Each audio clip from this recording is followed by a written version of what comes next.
there, editing queen from the past, coming in to drop a quick side note. Pepper sounds different in this episode because she was forced to record from her cell phone, but things will be back to normal soon. If you need any help understanding anything she said, there will be transcripts available in this episode, as we aim to do with all episodes. Thank you and enjoy. Hi everyone, welcome to Malevolent Autopsy. If you're new here, welcome. This is a show hosted by patrons featuring patron content, as Malevolent is in its fifth season updating live. The show is chock full of spoilers since every episode is meant to comment on a live update. So if you want to avoid spoilers for all of Malevolent as it's been released to chapter 224, check out now and come back next time. Our episodes are recorded live, so you can always listen later. I'm Queen, and today I will be in control of Arthur's, let's go with Arthur's left eyebrow. Cool beans. And I am Peppers. My pronouns are she, her. And I am going to control Arthur's tongue. Ooh. Yeah, Right. that will be unfortunate. Yeah, good luck with that one. Yeah, I mean, I you're gonna will get try. flavor blasted for sure at bare minimum. Flavor blasted for a lot of things. Yeah. Ugh. All right. So this week, everyone is going to be treated to a summary I wrote. It's the first time I'm doing a summary, and I have been put on record that I am not very good at summaries, so bear with me. We've all heard the chapter, so you know what happens. The chapter opens Is that your on. summary? Yeah, that's my summary. That's it. You guys know what happens. Anyway. You guys know what happens. All right. The chapter opens on Arthur's answer, which was no, as we voted last week, and Malum presses to explain himself.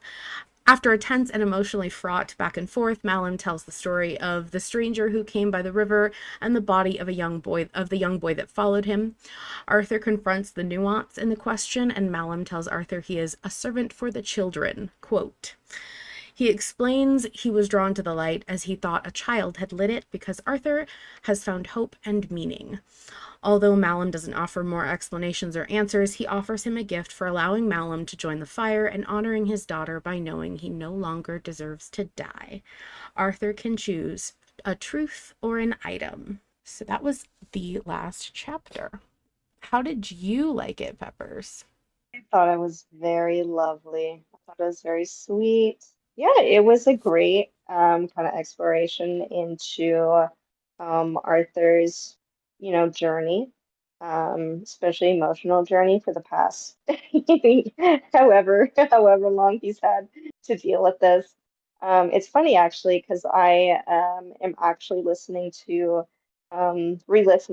to season 3 right now where I'm now listening to him being in the thick of it.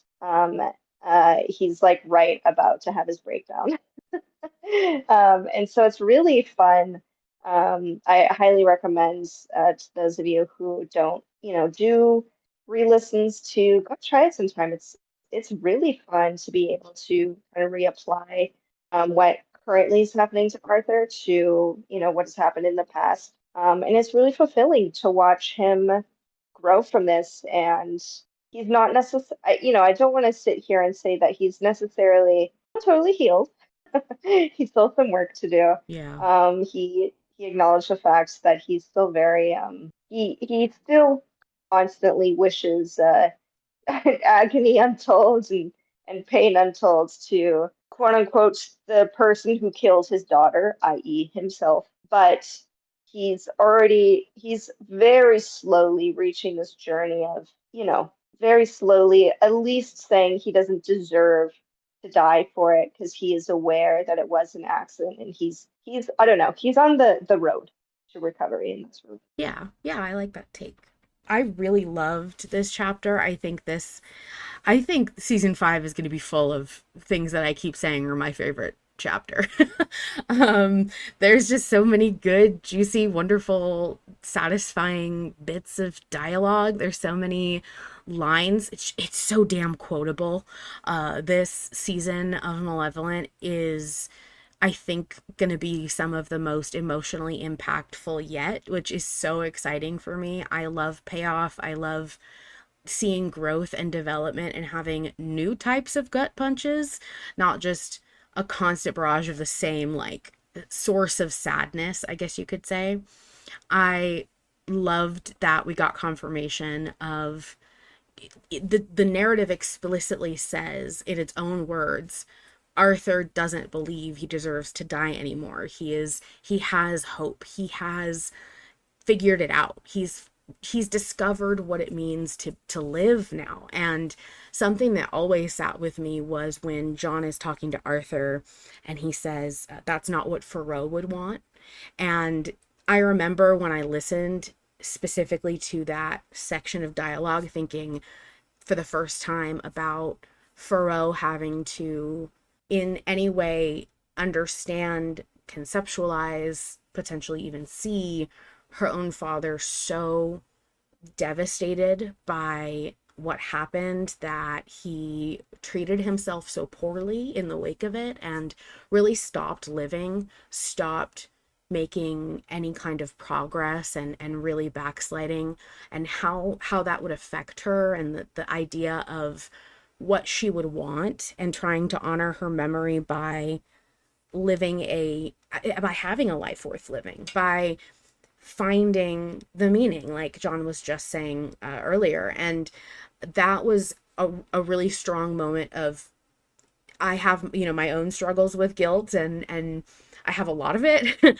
all the time. And so it can be really hard to wade through it and figure out what is genuine and what is at some point just holding you back. What is keeping you from moving forward. And I think this was great affirmation that Arthur has gone through that. He has experienced what he needs to in order to figure out how to move on. And moving on doesn't mean you forget, doesn't mean you forgive yourself. It doesn't mean that you think you're innocent.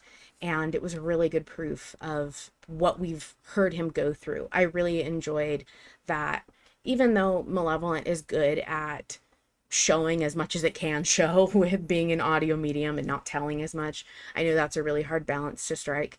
I think Malevolent has always been really good at finding that balance and leaving some things off screen or implied or not answered, while at the same time definitely making a statement on them. And I think this, but I think this was something that deserved an explicit response. That is, how does Arthur feel right now about the journey that we've seen him go through? And I feel like this was a great way to get that to happen. And it felt very, I mean, personally, it felt very satisfying to me. Yeah, yeah, I agree. Lambda actually, he just wrote something in chat, but I do want to just say, mention earlier in the week, Lambda wrote this beautiful piece, is, beautiful analysis, and I thought it was Liz. I'm so embarrassed over it. But Lambda posted something similar in chat right now, and Lambda said, the part about this chapter that really stuck out to me is Arthur still has a lot of self-loathing and hatred for himself, but he no longer believes he deserves to die. It's a baby step, but it's monumental. Yeah, I absolutely agree. Yeah. Especially with how often we've seen Arthur beat himself up and how much Arthur constantly struggles with his own viewing himself in a positive light. Something, something that was actually fascinating in this chapter was, I think Lambda was also the one who said that this is kind of how Arthur conceptualizes what he's gone through in the series of constant torture and agony and the horrors. And in a way, this to Arthur is right. This is what he deserves. And that is kind of to me, it's almost like a coping mechanism. Not necessarily, but I think it blends well with the fact that because he still feels so guilty over what happened to Thoreau, I think that there's a part of him that's like, okay, well, I guess I deserve this because, of what I've done to my daughter. So him then making the cross from that to at the very least being like, okay, I don't deserve to die. Yeah. Versus in season 3, he says, I deserve to die. It's a great, fantastic step. And I also love how John, obviously John couldn't really put a word in because number one, that would kind of break the flow of the chapter. Yeah. Um, Arthur would just be staring at the spirit and not saying anything while we listened to John respond to Arthur.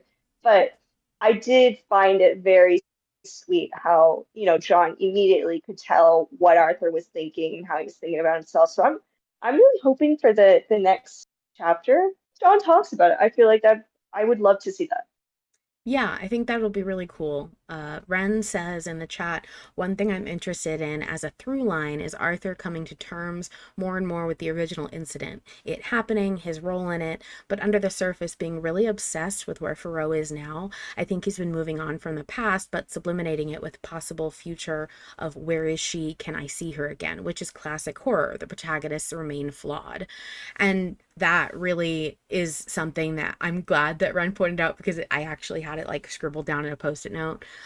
Arthur's obsessed with where Faro is. That's actually the exact wording I used because I love that even though Arthur has grown, there is still going to be flaw present in how he deals with that growth, in where it came from, how he handles it going forward. And I know that a lot of people, me included, can be really guilty of doing things like when we make a mistake or we hurt somebody or we do something wrong or intentionally or not, we tend to immediately rush to say, how can I fix it, how can I undo it, how can I go back and make this better and make it go away. You tend to want to like hurry up and get through it, you want to fix it as quick as possible, and that's not, so often that is not how that works, especially when it comes to self-improvement, self-growth, your own relationships. People need time, they need space, they can't always fix everything you've ever done. There's a lot of things that frankly you messed up and you just have to kind of sit with that mistake until enough time passes where things can begin to heal. And I think that's a really hard thing to deal with as just like a human being among other human beings. We feel guilty and we think that if we fix our mistake, if we repent, if we make up for it hard enough, we will feel better. And that's what matters more to us, is feeling better about making a mistake rather than actually making sure that the other person or the person on the other end of that harm, even if it's ourselves, our own hearts, even if they aren't ready to move on. So, in much the same way you could talk about grief, people tend to repress grief. People don't, if I just don't think about it, if I move on and try to hurry and get through this, finish the grieving process, which nobody ever does. You grieving is a lifelong process. If you just think if you can get through it, if you do all the steps, it'll be over and you'll be done with it. And it'll feel better and you won't have to deal with this bad stuff anymore. And that's, again, not how that works. So I think it's going to be very interesting to see if Arthur continues to fixate on where Faro is and how he can see her again, if he's going to see her again. And even if you said yes, even if the answer is he will see her, he gets confirmation and then he does see her, which I don't think that's a thing. Just side note, my personal opinion, I don't think that's going to happen. But if it did, then Arthur would have to confront what now? Because once you get rid of all this is my favorite concept. Once you get rid of all your pain, who are you? What are you? What are you when you have grown around it? What else are you? Because if you haven't let yourself do that, I mean, if you haven't let yourself find other things to live for, what do you do once you get everything you wanted?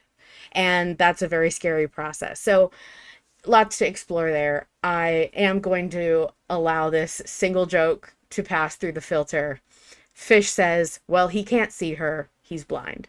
Um, Devastating, horrible, rotten, terrible fish. Yeah, somebody responded with a tomato emoji.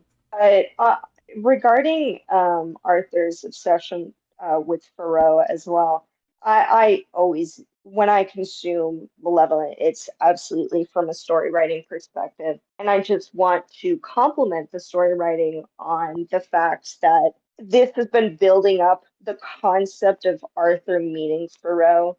That's been building up, I would say, since probably season two, with the concept of John meeting, or I'm sorry, not John, Arthur meeting Thoreau in the Dark World. But now it's been specifically stirred in Arthur by Kane in Intermezzo.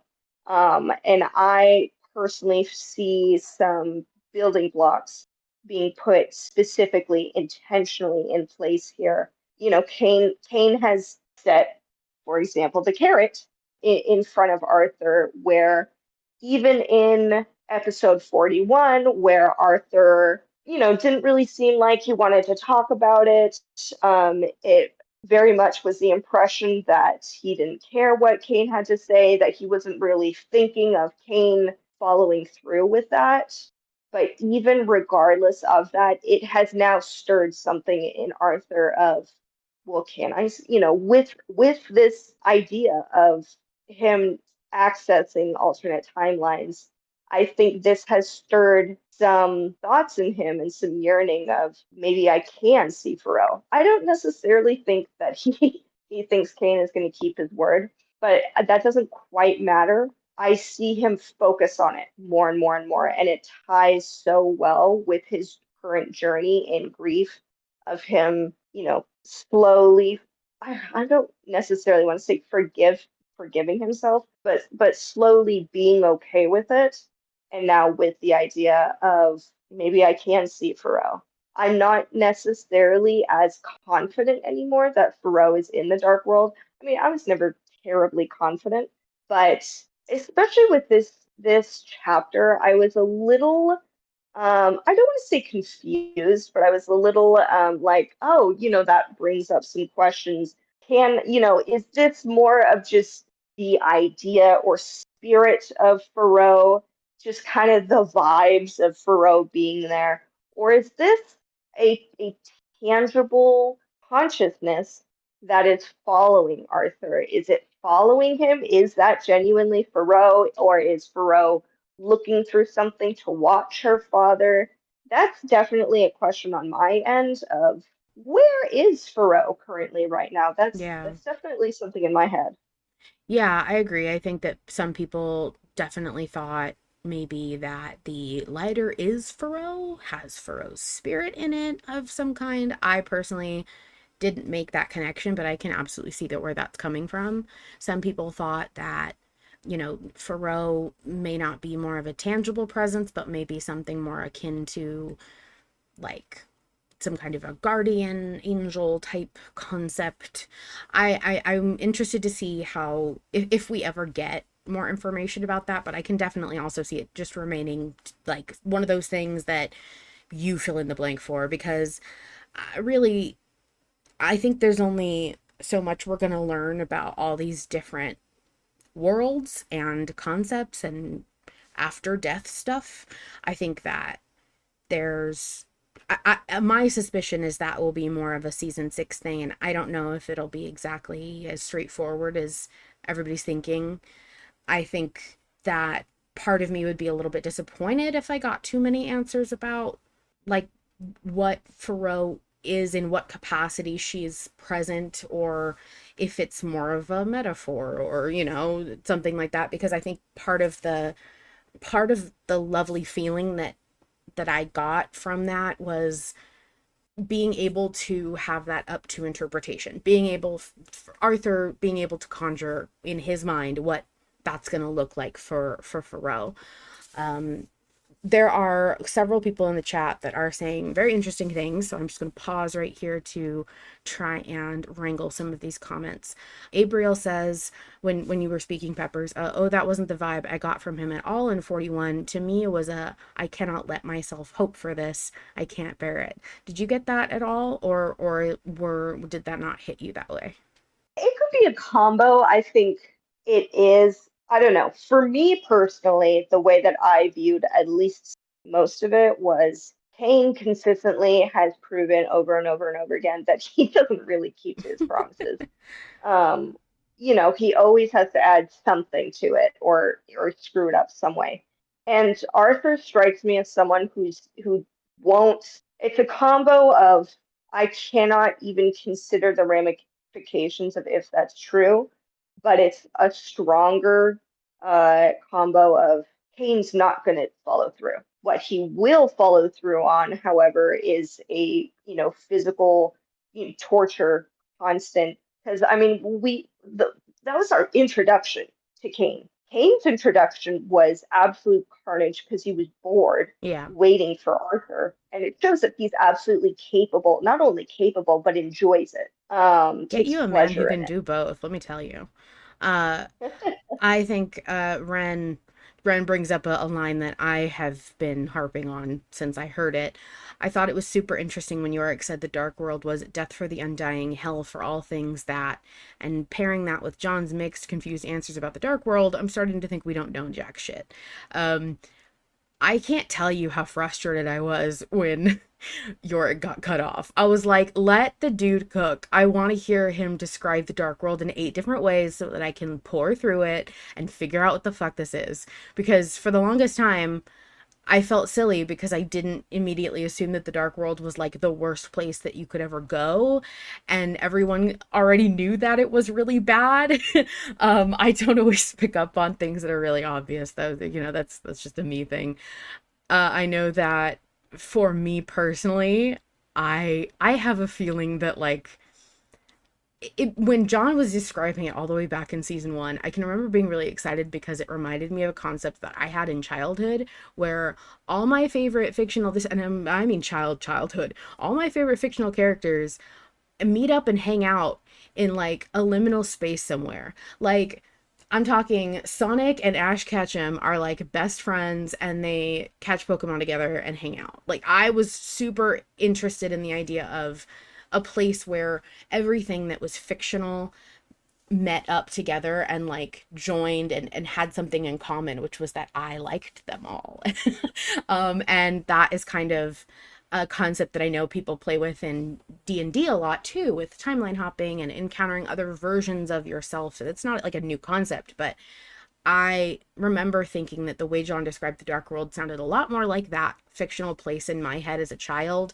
That I have, it's not like I abandoned that concept. I just, matured it with me and made it different. But I think that for me, starting to wonder if the Dark World is more nuanced based on who you are and what you are and how you die. Maybe it's the Dark World because not because it's dark as in bad, but dark as in unknown, dark as in maybe because they do talk about darkness in seasons 1 and 2 and talking about the fact that darkness is scary because you don't know what's in it. So that's my thought on that. I'm gonna read out a couple more comments here. Thank you, Fish, for being our chat mod today to show us, give us some sense of stability in chat.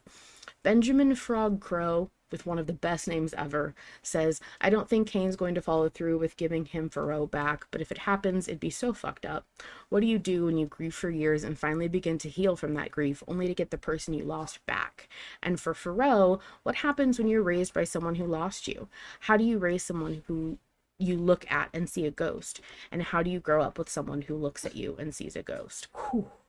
Whew. Whew. That's some heavy stuff.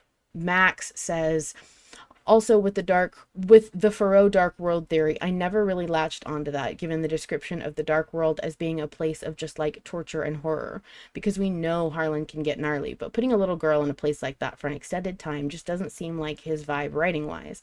Maybe I am wrong, but it was something on my mind when I considered it too. Yeah, I also am of the opinion that if the Dark World is supposed to be this terrible place, there's no way that Faro is actually there. I don't think kids would be in the Dark World. It's not. I don't think they have the capacity for that personally. I'm very much in the camp of I'm just excited to see what will happen in the future. To me, the dark world has it had the potential of being a kind of end game for everybody. Very much like a traditional kind of Greek mythology concept of hell in the underworld, and it's just, I mean, that's just the end all for everything. But with kind of Yorick's added hints of his very short elaboration of what the Dark World was, I was kind of like, well, maybe this is something specifically for, John's caliber. Maybe this is not something that's expected for mortals and, humans. So yeah, it's very curious. In terms of the waylay, because I know some people in chat are discussing the waylay. I am very much of the opinion regarding the waylay that it is basically a purgatory. It is a halfway stop. I do not see it as the end all. Additionally, something else, because York did say, quote, I'm positive, something to that effect of I'm positive Arthur will return to the, or will go to the dark world. So I suppose there is a possibility that mortals do go to the dark world, because why else would Yorick say that? But regarding at least the waylay, I've always felt, and it hasn't been that long since we know that much about the waylay, but I've always felt that it's definitely more of a purgatory, a pause and in between place. It's not something to hold people long term for the end of their undeath, basically. Yeah, absolutely. I think the waylay is going to be something I will take an extreme interest in. I love in between places and stuff like that. I am very excited about learning more about that. I know that it's probably not soon that we're going to learn about that because that is not even remotely consequential to what's going on in the plot right now. But it is definitely a seed that has been planted, and I'm very excited about figuring out where it flourishes. Piggybacking off of that, as you mentioned that we might not see in a while, I might actually be different from you in this regard, Queen. Oh, shocker. But I have a couple ideas as to how this is going to be approached in the future. My two main thoughts are Arthur's going to return to the Waylay by being either unconscious or close to dying again, is a possibility. We know how often Arthur almost dies, this poor guy. But second of all, it hasn't been constant enough for it to be a repeated pattern, but it is something in the back of my head of Arthur hasn't been dreaming when he sleeps. I'm kind of curious if when he falls asleep, he might return to the Waylay, because what has been a constant brainworm lately is the fact that the waiter said your drink will be here when you get back. When will that happen? I'm Yeah. super curious about that. Yeah, for me, I mean, it initially struck me as just like a little bit weird that the waiter was so sure that Arthur would be back, but it proves that there is some kind of, I wonder if it's like a gateway or a resting place or a stopover. Like, I wonder if it has something to do with the fact that when a human is touched by something inhuman, because in Malevolent, people die normally all the time, I'm sure. We just only hear about the ones that die through supernatural means and after having been touched or seen horrible things. So I wonder if the Waylay is a place for specifically people who have been touched by the supernatural. That would be interesting to me. I think also something that I wrote down in chat because I didn't want to forget to say it. What if John manifesting again puts Arthur in the waylay? Because I don't think we've seen the last of John manifesting, but I do think it's gonna get dicey seeing how Arthur's body handles that. Because he's just a dude. Like, I know he's special and all that. It was special with a capital S, but he's just a guy. And John is not just a guy and is starting to embrace that. I wonder if maybe John's embracing of this new identity has anything to do with if that will take a toll on Arthur or not. If that acceptance is some kind of emotional resonance might impact the way they share a body. I mean, there's so many cool possibilities for the different turns this could take. And I'm excited to see like all of them. I mean, I don't think even one answer is better than another. I just think they're all super interesting. Yeah, I am super excited for when John gets to manifest again. I'm very excited to see more intense. I'm just excited to see more Malevolent. I'm Yeah, excited to I see just what really want happens more with season Wayland. 5 constantly, Yeah, forever, right now. yeah. I've really been loving season five. Season four was amazing as well. And so, I came in as a patron nearing the end of season four. But I've really been having so much fun with season five and all the twists and turns and me completely unable to predict what happens next in a good way. It hasn't felt, just a way for certain writers to be like, I got you Right. instead of no, these are building blocks that are reaching a logical conclusion. It's just not one that I personally thought of. So I'm having a lot of fun with it, and I can't wait for John to manifest and fuck someone up, Or hug. and maybe fuck Arthur up. Or they could also hug. I would also accept and appreciate a hug. We Yeah, could do some fucking people up, but also maybe a hug. Okay, that'd be great. briefly moving on. I mean, I know we're going to keep talking about our chapter thoughts because, to be completely honest, this poll is not the most exciting to talk about, but it is a necessary poll. It is something I'm glad we got to decide on as a community. Chapter 224 poll was a truth or an item. Right now, we are at 87% versus 13%, with 275 voters as of a couple hours ago, or like an hour ago. And I think that's pretty much where it's going to stay, hovering around maybe some variation in a single digit.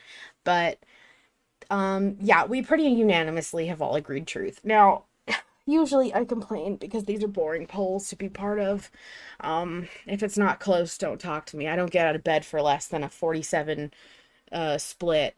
But I think that this was a very cool thing to have a hand in. I'm glad we got to make that decision together as a community, and I would not want to be on that 13% trying to fight for item because I know how that feels.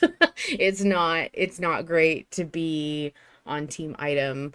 It can feel kind of sad and frustrating when you are in such a large margin of the poll where it's just you really don't have hope of swaying that many people to choose your side that quickly.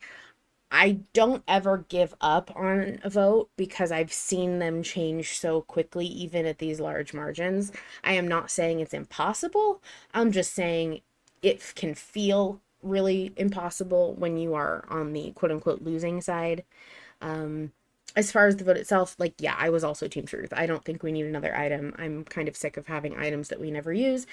There are still things in Arthur's bag that we can put to good use. We have a whole ass hand that we shouldn't have, and we have a letter that we are refusing to read for some reason, and I'm good on items. Arthur just did spring cleaning.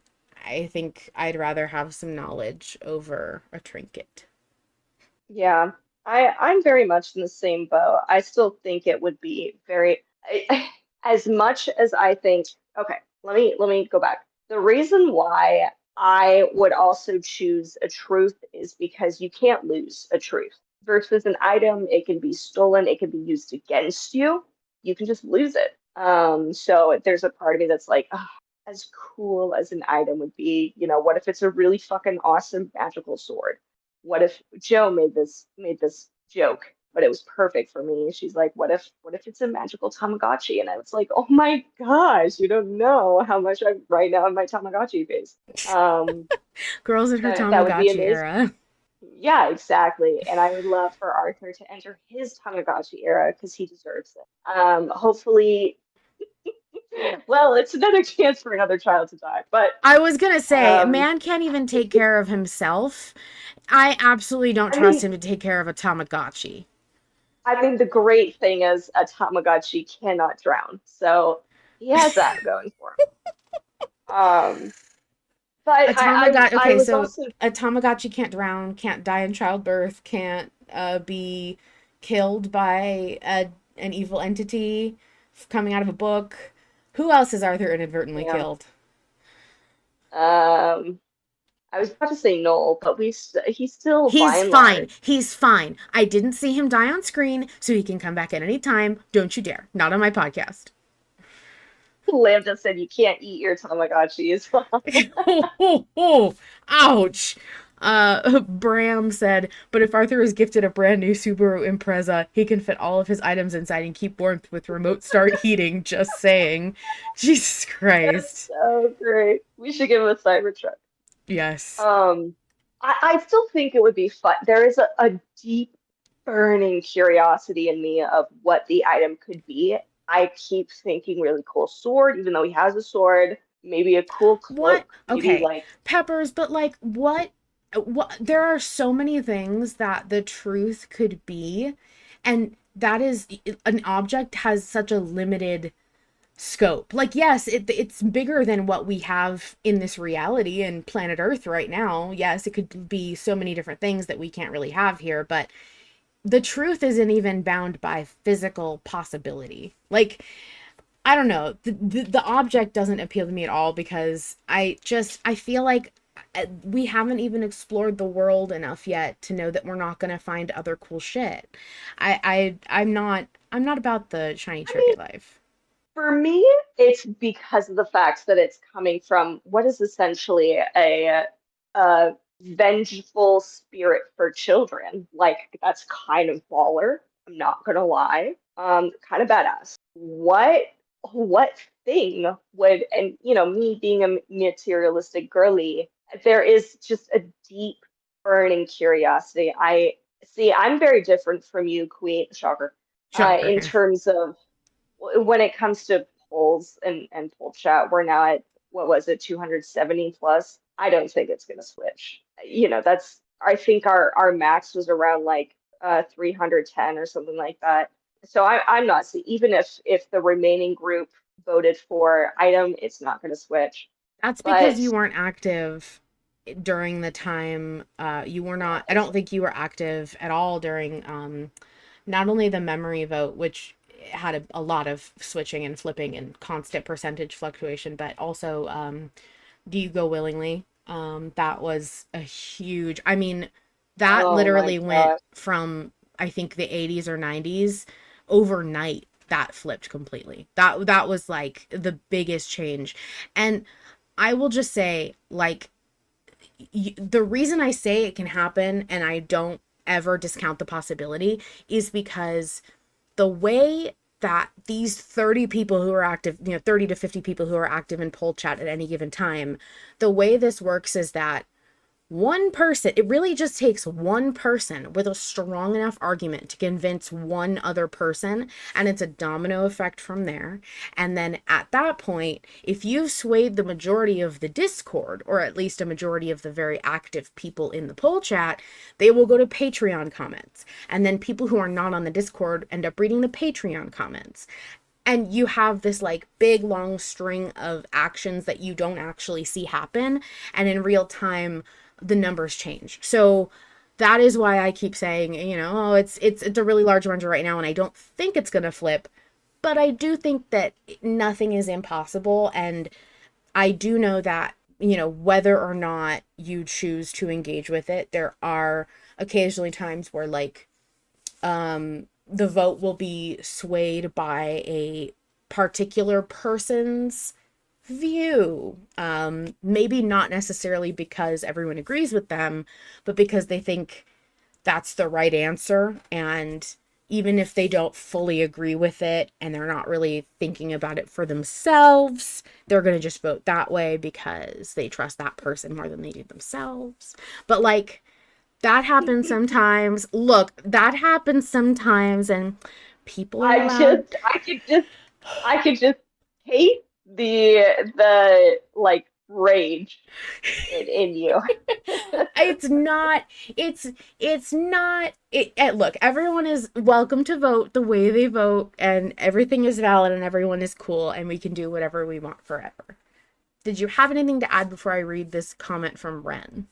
Yeah, so I think I'm just gonna pick a random person. Let's say Fear. Seer has decided that we need to vote item, so I decided to switch to item as well. You're valid. Yeah, I could hear the gritting of your teeth. Like I could hear it from over here. I You know what? It is such what they say about you are only mad at me because I am what you hate about yourself is totally true. Like, I have such a hard time sticking to my guns. I'm very easily swayed. I'm super persuadable. I don't trust myself. I have a really hard time trusting my gut and believing that I know best what's good for me. And I tend to look at people who are figures of authority and think, you clearly have it all figured out. You know better than I do. You're more educated. You're more skilled. You're more charismatic. You're more educated. Like I said, are that already. And I tend to just go, I'll just do what they're doing. And that is something that I am working so hard to get better at because there is a difference between citing your sources and doing your research and trusting other people to guide you in a place of mentorship and not having any backbone or strength in your conviction. And I'm not accusing people who vote that way of being that way. I'm just saying that's something I'm working on in myself a lot. And especially in something as safe and inconsequential as a fictional poll, I just, it's so hard. I want to have good conversations and I want to see other people like alongside me trying to work through their own logic and their own thoughts. And so like it's really hard for me to swallow when people admit that they're basing their decision on anything but their own, like what they've read or what they've talked about. But like I accept it. It's not something I am legitimately angry about. It's just something I'm working on. And so naturally I want everyone to do what I'm doing. Yeah, no, I mean, I understand. There are certain people in chat where I certainly value their opinion because they're willing to do the work that I'm not. Yeah. Um, a couple people come to mind who are very well known for writing very long paragraphs. And they like sort through all the research that they did for such and such Yeah. episode. And that helps a lot because I don't want to do Right. it. Yeah. Hey, fully me too. I Um, don't I don't want to do that work either. And I will even admit, I'm not basing my vote on lore because I don't want to look at the lore. I'm too tired to read all that right now and I'm not doing it. And that I think that's the other thing. I'd much rather admit that that's not important to me and I'm not going to go through that effort than like trust somebody else is going to do the work for me in the way that I would want it done. Like I'm a perfectionist that way and if it's not done right, I won't do it at all. And I'm not saying that I don't that I think everyone's doing a bad job of that. I just think I didn't personally vet that research, so I'm not going to base my decision on it. Is I guess what I mean. yeah, yeah, totally get Um, you. I am going to read out this comment because it is far overdue. It's from like 10 minutes ago. Ren said the worst case scenario is that he attempts to lie or gaslight and that we miss a huge item. This is in response to Scotty saying, can I just ask why we're addressing this guy's truth? Ren then goes on to say, but even the middle case scenario is that he gives Arthur anything useful, and currently Arthur knows jack fucking shit. In New York City, he knew the world. He knew how to move through it, and as an investigator, his strengths were fueled by his knowledge of the world. Here, he's really on the back foot. I do agree with that. I think regardless of the item, we could, find a magical compass that will tell us where not poisonous berries are, but like yeah, I think ultimately the thing that would be most helpful to Arthur is figuring out how to navigate a world that he's not native to. Yeah, I agree. And this could definitely, I think another reason why I picked truth over item was because we don't know what kind of truth this could be, but it could be very valuable. And I personally think the value of a truth can be much higher than the value of an item. And who's to say that we don't get a truth? I mean, we might get a truth of, where the Blackstone is, but me personally, what I'm hoping for is for a way to fuck up Kate. I really want a plan to slowly form. I personally don't think it will happen until maybe end of season 5 or season 6, where they start to formulate a plan or building blocks are formed on how to beat Kane.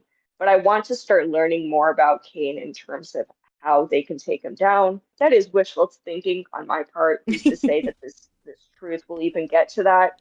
But I think it would be better for their arsenal to know something rather than to have something, because they just shed a lot of their equipment that they didn't need. I don't think we need to add more to it, unless it's a Tamagotchi. Unless it's a Tamagotchi. That's always going to be Peppers' new caveat.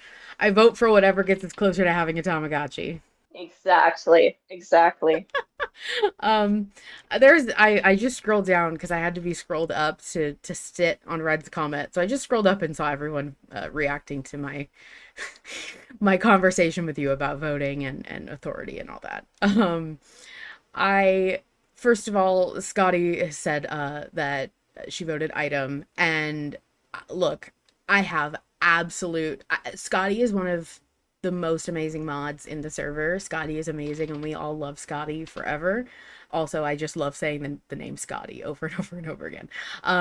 I never mean to make anybody feel like their vote is lesser than mine or crazy or just like in any way the wrong decision. And when I say like I don't think we're going to flip or I can't imagine why you would vote for this or something like that, it comes from a place of like looking at the poll like it is the least concerning and important thing in my life right now. And so I tend to talk about it in a way that maybe betrays it how much I think about it versus how important it is to me, because I think it's fun to think about polls, but I don't necessarily like base my day around them. So I love Scotty, and Scotty, I am so happy for you that you are able to stick with your guns. Like this is from a genuine place. I have a really hard time not flipping when I am in the minority. I will stick it out because I'm trying to be better about doing that. But I have so much admiration and respect for people who are like, I do see that I am losing. I do see that there are good arguments for the other side. I do see that it's unlikely that we're going to change at the last minute, but I am going to stick to what I vote. And to me, that is like the essence of poll chat, sticking to what you vote and like thinking about and working through what this decision means to you, what you want it to mean for the story.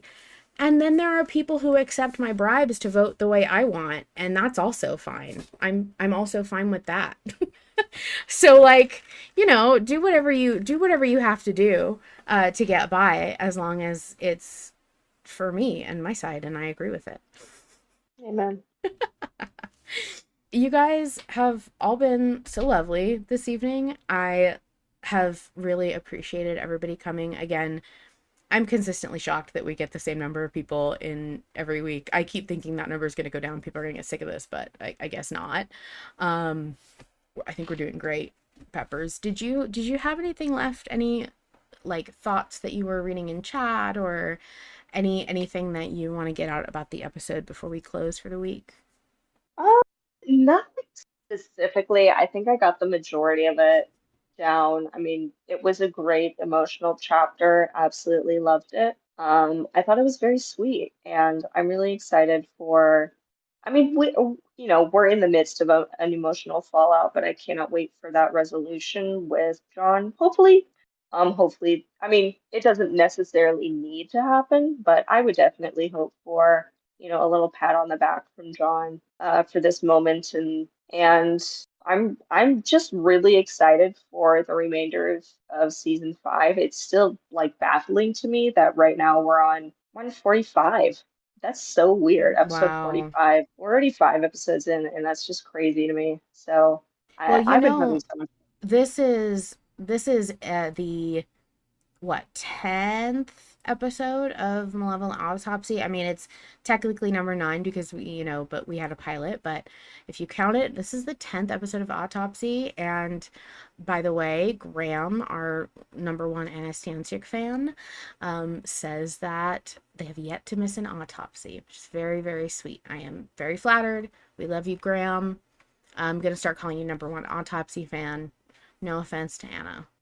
And by the way, Ren drew an absolutely killer doodle of Peppers saying, unless it's a Tamagotchi. It's perfect. We now have our own little catchphrases here. Yes. I find it so funny.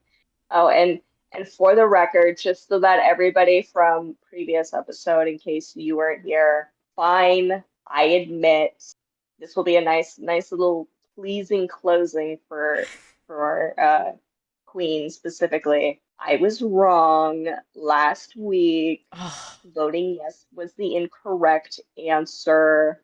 I admit it was better for Arthur to say no. All right.